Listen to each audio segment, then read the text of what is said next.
What is going on, everyone, and welcome back to another week of the Star Wars Exchange. We're here today to talk about the Mandalorian Season 3. We'll talk about some other stuff, but we're about a week away from Mando Season 3. The hype is starting to build, or is it? That is what we're going to talk about today. So joining me, as always, is my wonderful co-host, Mike. How you going, mate? How's the week been like? I'm asking about the bean because you live in Chicago and, Right. the bean Yeah. lives there, but The bean. how's the week been going? The bean is good. Thank you for asking. But the That's week good. is going pretty swell. Pretty swell. Lots of things. It was so great that we'll talk about the Mandalorian very soon, but I started watching a bit of Mandalorian and then had some technical issues. And when I finally got my TV booted up, I was like, I'm gonna go watch The Dark Knight instead.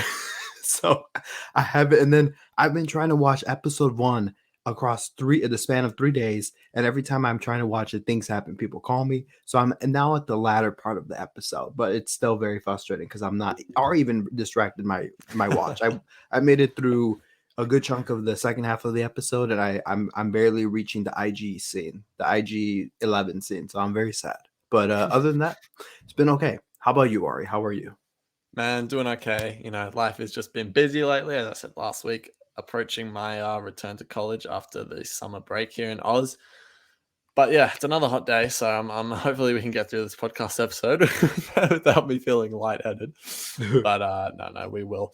So yeah, let's talk about Mando season 3. But before we do, I will just say the other things we're going to talk about later on the episode is Star Wars Celebration. It's not been postponed; they're just straight up skipping next year, and we're going to take place again in 2025 post the upcoming London one.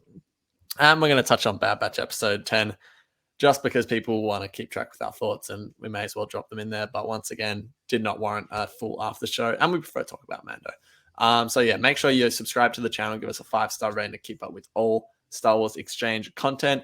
But yeah, like I said, let's talk about Mando. Mike, how are you feeling going into this season? Because it's been a while since we've actually touched base with The Mandalorian, the show. So how are you feeling? What are your expectations like going into the third season? Yeah, I have to say, my expectations are to the floor. I'm not expecting anything, but I'm still expecting some things. Look, I expressed this on my Instagram story, and I've had some really good interactions with people who share this a similar sentiment. And if not, it's still cool. They're just like, "Thank you for being honest with us." But I don't know what it is, but I'm just not excited. It could be the Disney Plus marketing. It could be just the fact that Mando and Grogu um, they were like reunited way too quickly. I don't know what it is, but I'm just not excited. I'm not looking forward to anything right now. In the Star Wars verse that isn't maybe like some of the books or whatever. I'm not in it. I don't know. I'm like not excited for Mando season 3 at all. I'm gonna try to do this marathon and try to get back in the feeling of it, but overall, I'm having a really rough time, Ari. I'm having a rough time. I think Fair Star enough. Fair Wars. enough. This is a bigger topic of conversation, but I don't like where Yeah. the atmosphere of Star Wars is right now, and it's Hmm. very telling when everyone in the and not saying that the public opinion is usually correct. Sometimes it's not, right? But when I go on my comment sections and I have this feeling or I have this bad taste in my mouth from Book of Boba, not even the Boba Fett stuff, but the inclusion of the forced inclusion of Mando and Grogu and that whole storyline where we talked about this before, where they made Boba Fett look like an idiot in the finale. They tell us, "Hey, Boba Fett is away for a couple episodes because he's out there building his big plan for the takeover, building the siege." And then we get to the episode where I was like, "You got any other ideas?" And then they just go, like they made Boba look dumb. So, anyways, Yeah. it's just very telling when everyone in the comments is like, "Oh man, John Favreau, corporate shill, all this stuff," and I was Yeah. like, Yeah. Yeah. it Yeah. it it's pretty insane. I'm just like, wow, people do not like this decision. Just seeing how everyone was excited that Grogu and Mando were in the Book of Boba Fett. Everyone's now like that was a very bad decision. So I'm at that point where right now for I'm sorry, Mandalorian, I really want Boba to get his 2 episodes back, but most importantly, I want them to explore the New Republic like they've been telling us to. I wonder what Moff Gideon is up to. We haven't seen anything from him in the marketing teaser trailers or anything. So I'm very excited to see what happens with him, and I'm very excited to see where Bo-Katan. Let me see something about Bo-Katan real quick. Mm. Looks amazing. They gave her longer hair. It doesn't look like a wig anymore. So I'm pumped to see what they do with her character as well, because there's a preview that they played that they posted on Instagram the other day that kind of got me hyped up, but it was just Mando being like, "Oh, I've returned to Mandalore," and Bo-Katan's like, "There's nothing here. Go home." I'm like, "Oh, there's so many questions to be answered." So, anyways, my mind is scattered on the Mandalorian right now because I feel Sounds like like it. uh, I love at the end of the day, John Favreau pitched this idea to Kathleen Kennedy, and then she was like, "Okay, great! Like this is a great story. Let's advance it." And then Disney Plus ended up getting made, not just because of the Mandalorian, but perfect timing. And yeah, like it ended up happening because of John Favreau, and I think he's a brilliant filmmaker and all that. And I'm excited for what they kind of have cooked in the kitchen, but my expectations are just kind of low because of what they've given us in Book of Yeah. Boba Fett. But I just have a bad taste in my mouth. I get over it. I'll get over it. But it's a bad taste. So Yeah. yes. How about you? Where are you at? Do you agree? Do you Yeah. disagree? Well, I can see that you're scattered because you started off with saying I have I have no expectations, saying I'm kind of excited. Right, right, right. And I guess I'm on a similar page, but not quite the same. I'd say, first of all, in response to something you said, I'd love to see where the it doesn't matter what the show is called gang are at, because I remember when chapter 5 of Book of Boba came out and everyone was like, oh, who cares that it's Boba Fett's show? This was like amazing Star Wars. Well, look at what it's done to the hype of the Right. Mandalorian's show Yes. itself. Anyway, I that was a long sigh. Anyway, the Disney Plus marketing, I agree with you. It's so vanilla. It's so boring. Like there's no real There's no excitement life. for it, and yeah, there's no life. It does feel a bit lifeless. Compare it to like the way they advertised the sequel trilogy, which I thought, whether however you feel about it, I thought the way that those were marketed were fantastic. I thought Rebels was marketed perfectly. Um, Even like the Battlefront games, when you look back at that era of marketing and Lucasfilm, it was interesting. It built the hype, whereas nowadays that it doesn't do that. But to put that to the side, I would say I agree with you on the Book of Boba front in terms of it's definitely tainted my hype for the show. It's just the way they were reunited, just way too soon, way too quick, so rushed. Um, However, I have just rewatched the first 2 seasons of Mando. I'm trying to get through Boba as well. I've watched the first one. I'm about to get through that. I finished my Mando rewatch, and yeah, I mean, it's such a shame that a show can actually just it can be a thing that exists and it's great, and then something else comes along and sort of takes away from it in terms of Book of Boba, because that those last 10 minutes of chapter 16, the episode where Luke comes in at the end, is fantastic. It is so good. I want to see. I remember when I rewatched it, I thought, now I want to see what happens after this. But then I go, oh wait, I know what happens. The Book of Boba Fett happens, and that is disappointing. But yeah, so I'm feeling like that on one side. That's sort of the more negative side of things. Another side of me is very excited. I think people forget how much excitement the Mandalorian actually had when it was coming out. Whether you hated it or loved it, it got Star Wars to be exciting again, which I think is great. So I'm excited for that to come back, and that's just personally getting me excited. Is just feeding off of other people's excitement for the show coming up. But I think, yeah, like you said, a lot of burning questions. What's going on with Moff Gideon? Bo-Katan is going to probably be the most, I would say, probably the most interesting figure in the series. Of course, Dean as well. Grogu, I really don't care about this upcoming season, I'm going to be honest. But yeah, overall, there is a lot to look forward to. Even like people might think this is stupid, but I'm just excited to see how they handle the Cara Dune stuff. Like, I'm just like, I wonder what they're going to do. You know what I mean? Even though that kind of seems like a stupid thing to be excited for, I'm genuine. I wouldn't say I'm excited for it, but my interest is certainly peaked in that regard. But yeah, so my expectations, I'd say, are just fair. Like, I'm not expecting it to be a disappointment, but I'm not expecting it to blow the roof off. I guess just with the way the shows have been going recently, they're all sort of okay. Andor was obviously great, but that just feels like it's in a whole other dimension to this sort of universe that is being built. So yeah, overall, I'm feeling okay about it. Part of me is excited, part of me's not. But yeah, what do you think of that? Anything to say to that? Interesting, interesting. That's all I gotta say. I mean, look. Overall, because you're right. You did bring up a good point, and I did think about this earlier. Like, it did rejuvenate Star Wars in a way Yeah, because everyone was hating the way the sequel trilogy went, and I think yeah. Mandalorian came at a Not perfect time. everyone, but a lot of people. Well, yeah, well, that it comes with that caveat of many people, but Sure. everyone is just like a generalization. I was just using that for dramatic. Sorry, don't take away from that. Mike's um, very dramatic these yeah, I'm days. very dramatic today.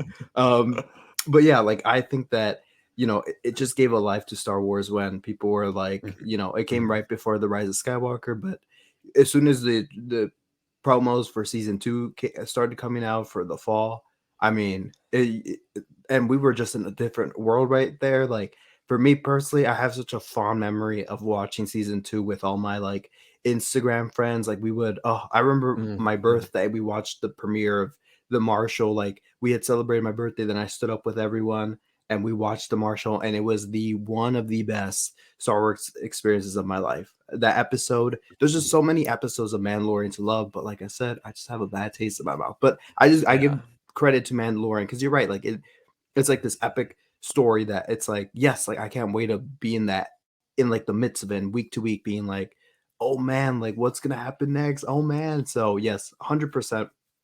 I think even just talking about it with you, because we got to experience a lot of Book of Boba Fett together and stuff and record it here. And we were just talking week to week of what that was like. So hopefully this journey is going to be even better than like season two of Mandalorian. So yeah, yeah, I'm looking forward to it, but I do have my concerns, which are yeah. valid. Yeah, I agree. And I think to sort of segue into some thoughts I had upon my rewatch, The Mandalorian is actually an interesting series to look back on. It feels when I rewatched it, it feels like a rushed in a way. I don't know. It feels rushed and inconsistent. Inconsistent in some episodes really leave you wondering, and some episodes are fantastic. I think rewatching The Believer, that episode holds up so well. That is probably the best episode of the series. I know we talked about this last week, but I keep yeah, saying. you did say last week that one. Like you just mentioned, The Marshal is a fantastic episode. I love Chapter 2, The Child. I think that's a banger. Like there's a few really good episodes, but then yeah, there's like the what's the one with the guy on Tatooine? I forget his name. Oh man, One I oh don't know. Tora Calican. There's the There one we with go. Tora Calican that is very questionable. And then like the Frog Lady episode is really fun. Like I liked watching that again, but it feels a little out of place. And then I don't know, the show is very scattered. Um, so I'm actually something I'm really interested in because maybe it's because I was watching some of them on my on my crappy laptop and the graphics aren't too good. But Oh there are Lord. just some moments where I was like, the show just doesn't look good. Like, but then there's others where I'm like, it looks fantastic. You know what I mean? So Right. that's what I mean by like just the inconsistency of it. So I'm excited to see if they have made any like advancements with the volume. I know Mike is not a fan of the volume, but I would like to see if they've advanced that technology at all because I think something that's interesting to keep in mind, people hated the way they used the volume in Obi-Wan, but that show wasn't written with the volume in mind. The Mandalorian was written with the volume in mind. So they utilize it a lot better. So yeah, once again, I'm just interested to see how that is going to play out. What do you think on that though? Greg Fraser is what I was just looking up. Let me make sure. Greg Fraser. I think I'm saying that guy right, or Fraser. He did the cinematography for Mandalorian season one, and I noticed the or dramatic difference between season two cinematography to season one. And season one looks amazing. Like even those long shots of Mando just walking and the music going, I was like, oh, this would not be Yeah. possible And the without way they the get the sun to reflect the helmet in the yeah. volume is amazing. Yeah. Exactly. But Yeah. and I even for season one, I'm gonna be honest with you. I just starting the first episode, totally forgot that the volume is even a thing because it looks so real. Like Yeah, yeah, it yeah. looks like great production. And unfortunately they lost Greg Fraser because he went to work on the Batman, which looked also amazing. I mean, Mm. for that movie they shot in New York and in Chicago, and they just made it look, and plus they utilized the volume, but they make it look like you're there, and and that's what Greg did for Mandalorian season one. I feel like I was there walking with Mando. Like there's a shot where he was just walking through, on the ice, and it just looks so real. At the beginning of episode one. So yeah, I think it is very inconsistent because once you get to season two, it looks a little sketchy because those people, or either some of the directors or cinematographers, whoever they had, they don't really know how to use the volume like Greg did. So hopefully he comes back. There, I haven't heard anything though, but I would love if he was able to come back because even in Book of Boba Fett, I thought it looked better than it did in season two, which you disagree on. I think. Do you disagree? You're if so, so and so. Say that again. Do you think Book of Boba Fett the volume looked better than in Mandalorian season two? No, Book of Okay, Boba Fett utilized the volume terribly. okay, but we can both agree that Obi-Wan was just, why did Yeah, they that even was bother? putrid. That was Why did they probably the even worst use one. that? Was Yeah, horrible. So there yeah, we agree on yeah, that. okay, But yeah, yeah. so it look Mandalorian, I think looks great, and I think you're right. We do have those inconsistent episodes where it's like if it's a Bad Batch season, where you could, we'll talk about Bad Batch later. But it's Oh, like you only have 8 episodes, and exactly, yeah. why are you doing the And they all Frog Lady cost, one? like, I mean, I could be so wrong on this, but don't they all cost, like, $15 million to make or something absurd? Something, yeah, Yeah, something absurd like like that. Well, I mean, the Frog Lady one is very fun and everything, but yeah, exactly. Like, I actually like that episode, but I'm just like, can we get the fun Star Wars stories in, like, a comic book? Because I'd love to right, read that in a comic, but in a Mando yeah. episode, I just don't know. Yeah, it's very, I don't know, like to the episode, like I just remember like the spiders and Mando working like as a Yeah. I'll taxi, and tell you then the what, my X-wings. yeah, it's just it was whack, but one of my favorite moments is in that episode where Grogu's like looking in, in all the at all the eggs, Oh and you yeah, I think oh that's the first time we really hear his theme yeah, utilized. That's an awesome moment. And also yes. Frog Lady taking a spa and getting changed in like 2 seconds. That was Oh also my, funny. oh my god. Oh, I forgot about that. Yeah, I mean, Yeah. what a weird episode, but whatever. I Yeah. do like the beginning of that episode, though, the Yeah. way it starts. But True. yeah, Actually, that yes, you're right. It was a good start. Um, yeah. Also, I just wanted to mention as well.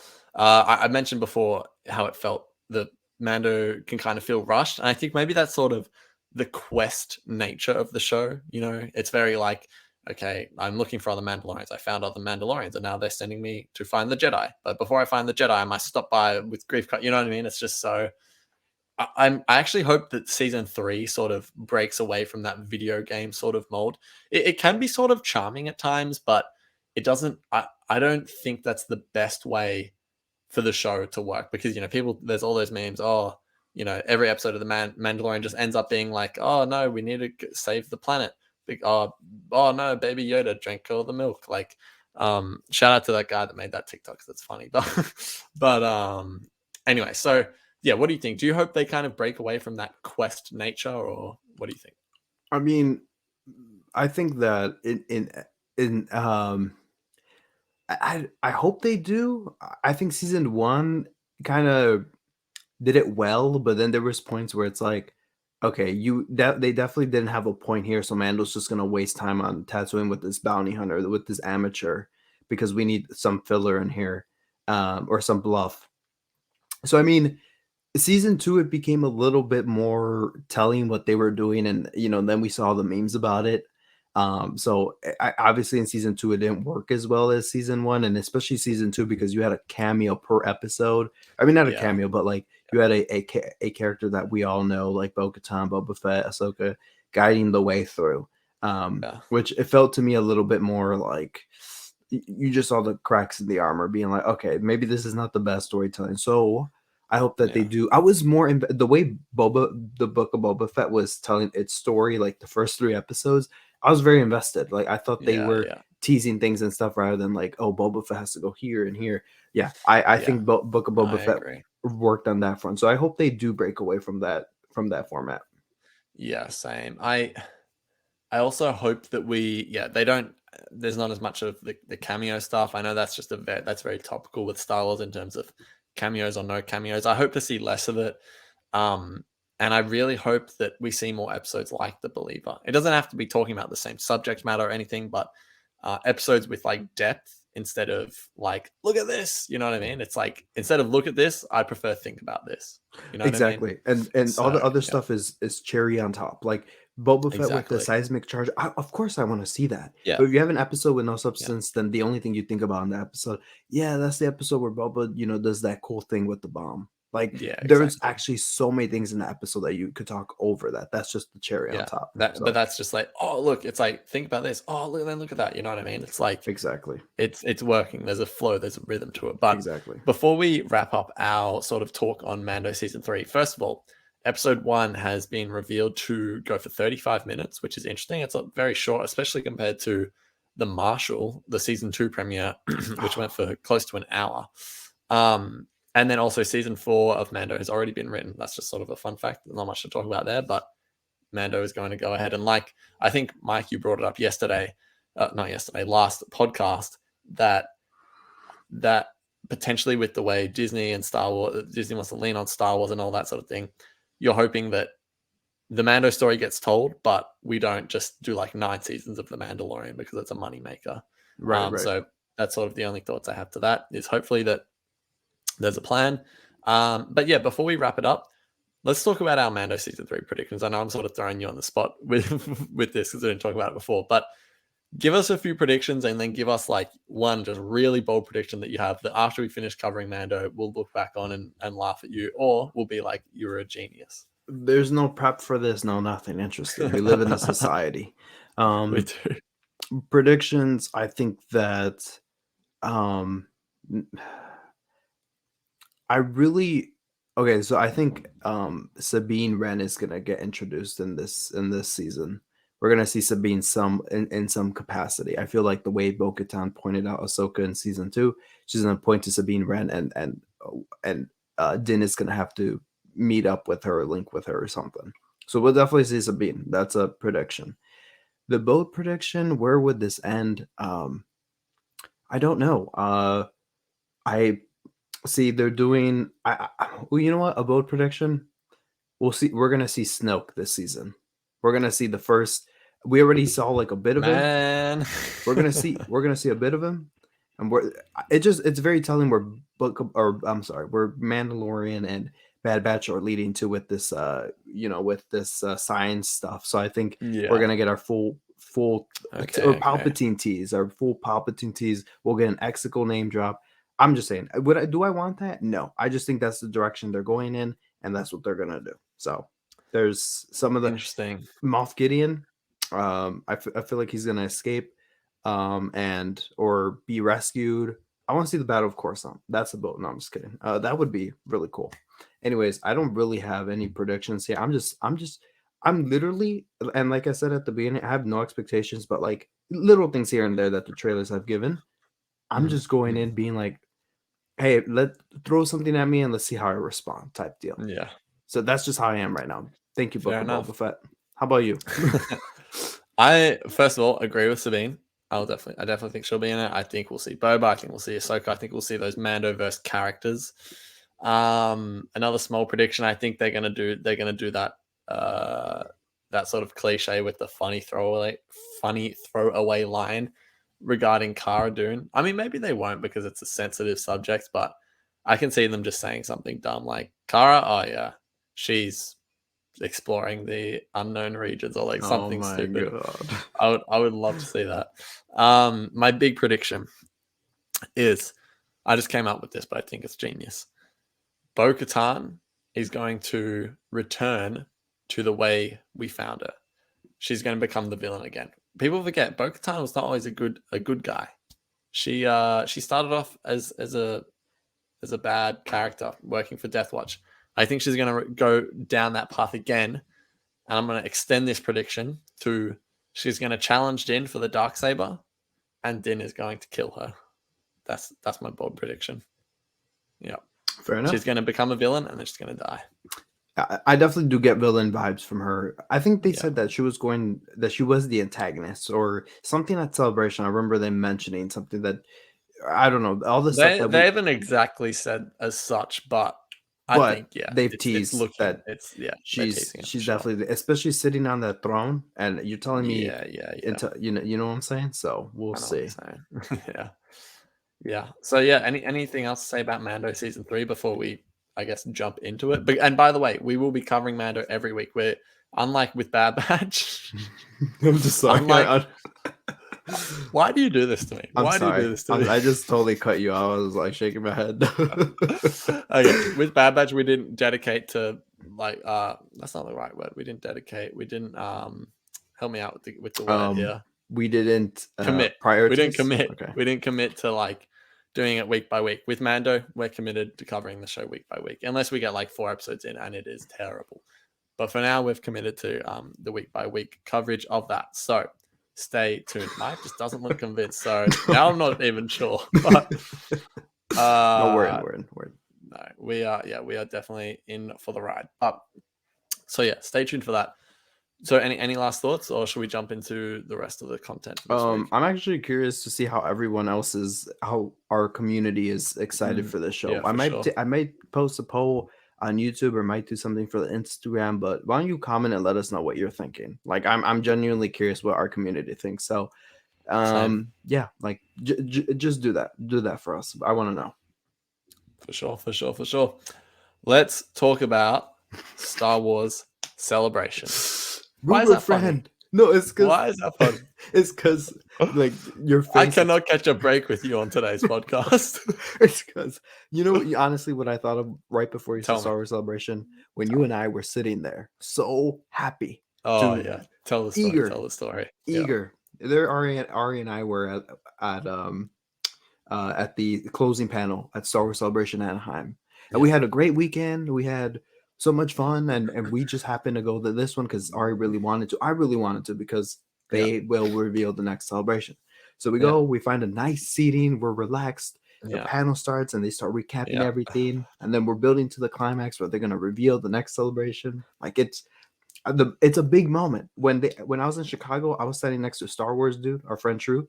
When they revealed the Anaheim one, he's like, "Oh, right by my house," and I was like, "That's next year. That's crazy." But ended up, being several years away. So it's a big thing. It's a big commitment because it's going to be when me and Ari are going to probably see each other next. It's a big thing. Yeah. So we're sitting there, and they're like, "Let's bring out Rupert Friend, the Grand Inquisitor, to present the announcement." We're like, "Oh, this guy, this joke." Mike and I already feel a way about Rupert Friend. We do not like him in Star Wars. He didn't watch Rebels. He did the Grand Inquisitor terribly. He kind of. I hold nothing against him personally, but the way he handled Star Wars, I did not appreciate. And I don't think Mike did either. So here Ari and I were with our flash like this. We were recording. We were recording. We're like, we're ready. Let's recreate it. Say it. Yes, please. And once they show, where's it gonna be? We were like Chicago or Florida or Orlando. Something. And Rupert Friend goes up there. It's like, "I'm glad to announce that Star Wars Celebration is going to be in my hometown, London." And I'm like, we did this. Let's do it for the show. In London. Not even joking. We did that. That's exactly what simultaneously happened. And I was like, "Oh," and I turned my camera off. I should post the video. We'll post on the podcast. Yes. Let me on the podcast page. Follow the podcast page at the SW Exchange, and you'll see the video there. You'll see the video there. So I'm gonna post that. We'll post both of ours in the week, but 100%. Yeah. So yeah. Anyway, though, let's talk about Star Wars Celebration. So from one disappointing celebration announcement to the next. The next Star Wars Celebration, I like that, is not going to be in 2024. It is going to be in 2025. So yeah. By the way, sorry, just side note on that last story, there was like the tiniest piece of my soul that was like, maybe, just maybe, it's going to be in Australia. Just maybe. That it's in London. Anyway. Very true. So yeah. So, celebration is 2025. They do this every now and then. I guess they sort of average a celebration twice every 3 years at this point. But I just thought it doesn't seem right. Celebration, it makes them money.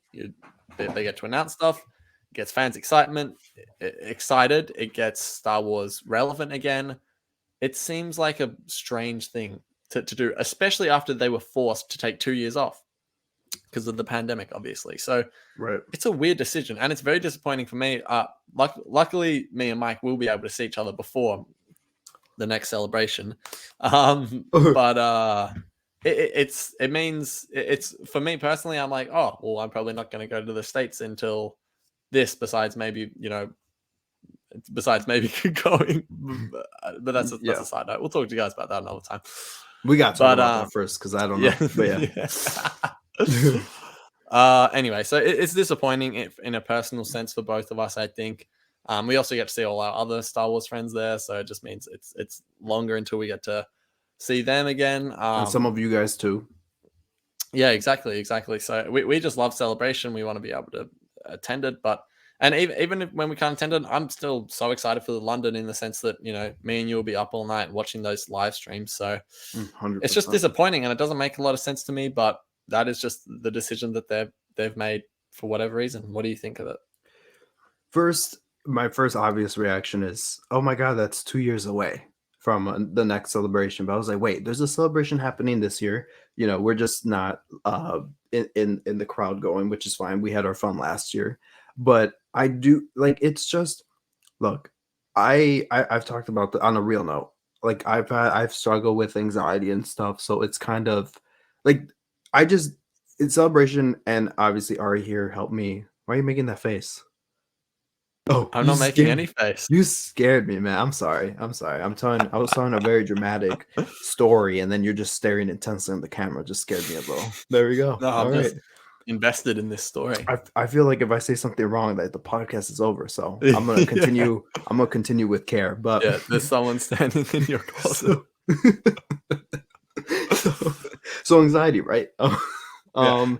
So yeah, I've struggled with anxiety, and Celebration has always been a motor for me to keep going and do something and get Something outside to my work comfort zone. towards, something to look forward to. Exactly. Yeah, So I feel even that. Chicago Celebration, that was a big step for me, and I was like, and that was right here in my backyard. And that was like, I'm like, oh my God, like it was such a big thing for me. And then it upped the ante with it being in a whole different state, had to fly over there too, and I was like, oh my God, that's crazy. And obviously, R helped me with all that and stuff, and it was very cool meeting him as well. But it's just it's a motivation there. So I'm like, well, I'm better now. Like I can just go out and travel on my own. I'm just like, damn, like you're right. It is a reunion for all our Star Wars fans and stuff because we don't know when we'll all get to. You could only come over here so many times and visit so many people at once. So it's a very like trying to get everyone together is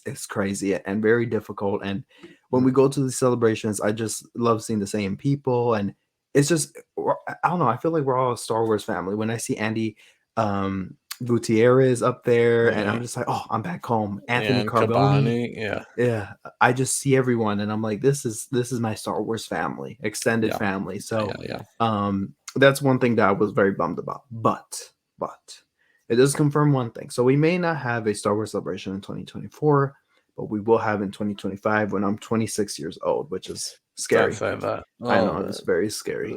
But one thing here is this, I guess they're really, really going forward with releasing a movie in 2025 because that's obviously, look, it's a con at the end of the day, but it's also a marketing ploy. They drop all the trailers. Like that's like a big Super Bowl event where it's like, oh, we're gonna take our trailer to Star Wars Celebration. When they're developing Jedi Fallen Order and they were, oh, you get to show a trailer at Star Wars Celebration. They probably like, oh shoot, that's the marketing taking care of us.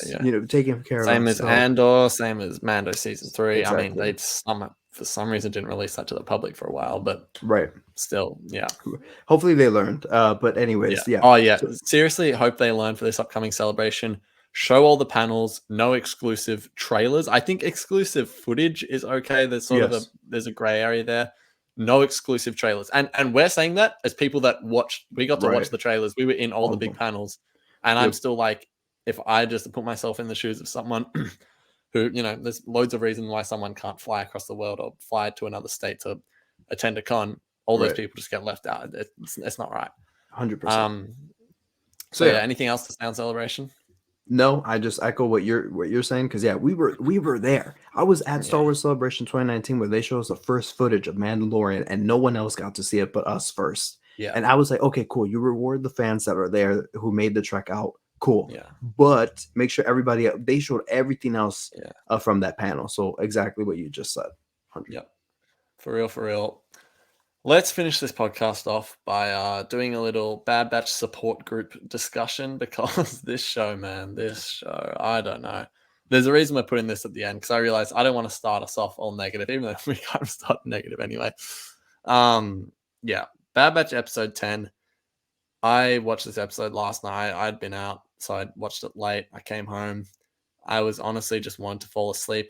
I checked the time on the episode like 3 or 4 times, just hoping it would be over.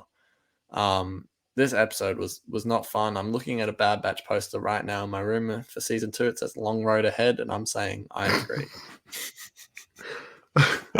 Because seriously, Horrible. it is a long road ahead. I don't think we're going to get any good Bad Batch content for a while. I think we're going to have to wait until the second last, I hate when people the say third content. last episode. Fair enough.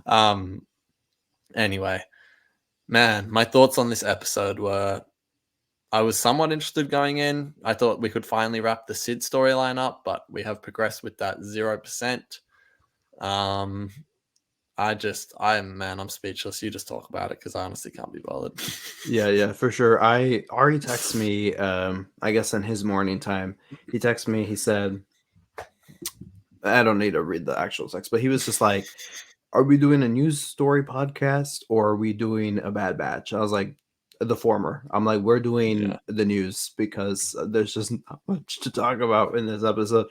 Look, at the end of the day, I actually was like, I'm done watching Star Wars at the night because it's just at least for Bad Batch, like it's very rewarding, and not that they're obviously catering to me who's 24 years old who's staying up at night to watch these episodes, but it's yeah, just it's very I'll just save it for the morning. So I got to watch it in the morning and was very just I was feeling a bit sleepy. I guess maybe that's like a Star Wars or just an animation comfort thing, but I was just watching it, felt a little loopy, sleepy, definitely needed coffee after. But I mean, I don't know, like there's just something about this that I'm like, yeah, like I don't it was like, look, I love that we got to do like this story where we got to see workers being mistreated as we've seen. This could be an allegory for anybody being any worker in a union being mistreated, like yeah, Amazon or people working at just name all the companies at Disney. Like you could just yeah, yeah, even yeah, the VFX people, you can I love this. I love this the concept of the story because it's very relevant in today's yeah. world and always has been a relevant issue. But I'm just like, did we need this right now? You guys set up the last episode to be kind of, you had character development in there forced. You had character progression in there forced, but you still had it in there and you still were moving the story along, even though it was a very boring story for me, but you still had it. This one, I mean, I did enjoy this one a bit more than last week's, maybe because I didn't watch it at night. Um, I got a little bit more out of, starting my day with Star Wars. But I'm just telling you, I was like, for what? I did like that Hunter let Omega finally go without any hesitation. I'm like, wow, character growth. You weren't holding her on the reins that you have been. I just saw her go like this. "Oh, can this Yeah. Bad Batch discussion be over?" Yeah. I but seriously. I mean, look, No, can I honestly say that the reason I just did that is because I just, I- you had oh an itching man, your eye. I, no, because the the way that is all presented, I just don't get it. Still, I'm just like, oh great, we need to trust like this 10-year-old girl to jump off a building and do like a hero thing. It's like, well, you probably shouldn't trust her to do that, but like, Right. I guess character growth. And Okay, and I like, hate how the Bad Batch is very so trusting. They just automatically trusted this kid and no tricks. Yeah, right. Right. You're gonna tell that the guy who stole your ship that, and there is just no like this guy stole your ship and then you're trusting him. I don't know. The, yeah, the writing is very poor, and I'm like, well, it's funny because on the Disney Plus menu they had on the for the Bad Batch titles, they had Clone Conspiracy and then Truth and Consequences. And I just looked at them and I'm like, this is not the same show. This is not the same show. It's not. Um, Yeah. I don't know who. I don't know because the person who directed this episode is Stuart Lee. He goes back. I think he directed Lair of Grievous, if I'm not mistaken. He goes back since Clone Wars 2008. Wow. He directed a whole bunch of episodes. He's a legend, and he directed some Rebels episodes. He's a legend. He worked with George Lucas, has worked closely with Dave Filoni over the years, and he directed this episode.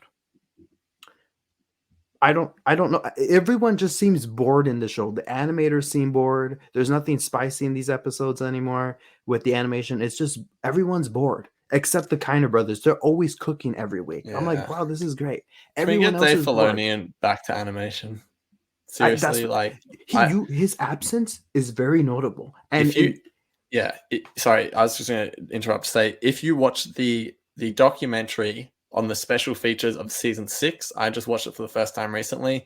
They talk about how, we grew up as a team. Yep. Everything about working in a team. I come to work and I have so much fun. Man, we have seen one Bad Batch behind the scenes thing, and it was literally just D. Bradley Baker in the studio going, "Oh, now I'm Wrecker, and now I'm Tick." Like, just, oh my god, just love great. That is going to be immortalized on the internet. Your impressions there, love that. Anyway, I think I accidentally did Omega for Tech. Yeah. Anyway, I'm just like, are we enjoying making this show? Like, do people enjoy making this show? I don't know. Can we please just get Dave Filoni back to animation? I know he's spread so thin, but yeah, like you say, his absence is really, really felt. So, what would you give this episode out of 10? Oh man, I'm tempted to slip below 5, but I don't think it's warranted. So I'll give it a 5. I gave last week's a 5, and I like this one a bit more, so I'll give it a 5.5 out of 10. I thought you were going to say 5.1. No, I'm not, I'm not going to do that, do the little points and stuff. No. It's honestly barely a 5. It might be Don't think about it. Don't think about it. I'm not going to say it. I know I'm going to say it, but I'm not going to commit to it. It might be my least favorite episode of Bad Batch, but I've been saying that a lot lately. Might be my least favorite. It was just I like the different minor characters. Like, they reminded me of some characters that we would meet in Avatar: The Last Airbender. But that's about it. What did you think of the Bad Batch episode? I'm literally struggling to think of something that I liked in the episode. I'm sure I agree. I actually fully agree with what you said about, it's a very relevant topic. What the subject matter. I think that's great. But why now? Why now? It made no sense from the last story. So out of place. Yeah. And my friend Chelsea, who's been on the podcast before, they were like, what's crazy is last week's episode, they could have just combined it with this one and made it where they steal the ship and then the story happens. I was like, exactly. Right. Exactly. But it just still feels so out of place. It is out of place. Well, anyway, that's the Bad Batch. I actually can just have nothing to say about it. I'm so glad we didn't have to do an after show, because I'd just be sitting here in silence and going, "Are we at 40 minutes yet?" I wanted to cover every second of it, but I was like, of this series, of this season, but I'm taxed out, and I've watched no reviews on the bat. Like, after I watch Star Wars, I go listen to podcasts, go listen to people's reviews. I don't care. I'm just like, so my thoughts are my own. Like, I haven't seen anybody. I still feel the same. Though. I'm like, next week it could be an amazing episode, right? But then the week after it could be another one like this. It's just so like, I'll enjoy it when it is there to be enjoyed. When it's not, I can't even bother talking about it anymore. And there's moments like this where I'm like, okay, this is definitely geared towards kids, but I'm like, but you can't say this is Star Wars Resistance, like that type of level of show. And then the next week you're doing a brutal episode all about politics and stuff. Like, it's just not evenly. It's not evenly balanced. And it's, like I said, the show doesn't know what it wants to be. I said that in the Truth and Consequences review. And I've been saying know what it wants to be. I've been saying this in season 1. There you go. There we go. Well, all right. If we're both saying it, then it must be true. But that is the podcast today. Let us know what you thought of what we had to say about Celebration, Bad Batch, Mando, all that. Lots to talk about. We're actually very excited to talk about Mando, but of course, Jedi Battle Scars, Jedi Survivor when it comes out. There's a lot going on. Very excited to talk Mando next week. Very excited. So yeah, until then, you can find us on Instagram at the SW Exchange, me at Star Wars _exchange, Mike at all _Star Wars. Please subscribe to the channel. We appreciate it. Turn on notifications. A 5-star rating would be much appreciated. Until next week, though, thanks for watching, and may the Force be with you. See you later. Always. On the way, I say adios. Adios. Also, thanks for listening. Thank you for listening.